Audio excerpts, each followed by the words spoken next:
ఏంటి బావా? ఎక్కడికి రెడీ అయిపోతున్నారు? ఇంకెక్కడికి? కోడిపందాలకి. కోడి పందాలకా?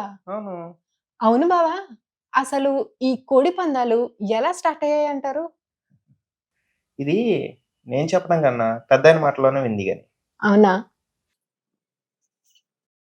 కోడి పందాలు ఎందుకు ఏర్పడ్డాయంటే పూర్వం సంస్కృతి ఎంత గొప్పదో తెలుసు. మహాయుద్ధాలు తప్పవు అనుకున్నప్పుడండి పెద్దవాడు ఏం చేసేవారంటే ఎవరే వద్దురా, కొన్ని లక్షల మంది జనం చచ్చిపోతారా, ఎందుకురా అనవసరంగా పౌరుషాల కోసం ఇంత చేసి రాజ్యభాగం కోసం యుద్ధం కదా, వద్దురా అని దాన్ని తులాననం అంటారు. ఈ పక్షం నుంచి ఒక కోడిని ఎంపిక చేయండి, ఈ పక్షం నుంచి ఒక కోడిని ఎంపిక చేయండి.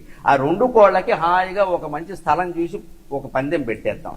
ఏ కోడి చనిపోతే వాళ్ళు ఓడిపోయినట్టు, పారిపోయినా చాలు ఓడిపోయినట్టు లెక్క, మిగిలిన వాళ్ళు గెలిచినట్లే. కానీ అశేష జన నష్టాన్ని, లక్షల నష్టాన్ని ఆపు చేయడం కోసం, క్రీడగా యుద్ధాలు నివారించి శాంతి కోసం ఏర్పాటు చేసింది కోడి పందాలు. ఒక ఆట మీకు ప్రత్యక్ష ఉదాహరణ పల్నాటి యుద్ధం సినిమా చూడండి. మాచర్ల వారు, గురజాడ వారు శైవం వైష్ణవం పేరు మీద కూడా దెబ్బలాడుకుంటూ ఉంటే కోడి పందాలు వేశారు. నాయకురాల నాగమ్మ మాచర్ల కోడికి జీడిపప్పులో విషం కలిపి పెట్టించింది. అప్పట్లోనే ఉన్నాయి ఈ ప్రయోగాలని. కనీసం అందులో మెచ్చుకోవాల్సింది ఏమిటంటే మనుషులను చంపలేదు, ఏదో ఓ కోడితో సరిపోయింది. ఎంతైనా మన పూర్వీకులు భలే ప్లాన్ చేశారు కదా బావా! అవును గాని ఆళ్ళన్నీ ప్లాన్ చేశారు బాగా. కానీ ఒక మొగుడు, పెళ్ళాం కొట్టుకుంటే దానికి మటికి ఏ సొల్యూషన్ ఇవ్వలేదు ఇప్పటి వరకు ఎవరు.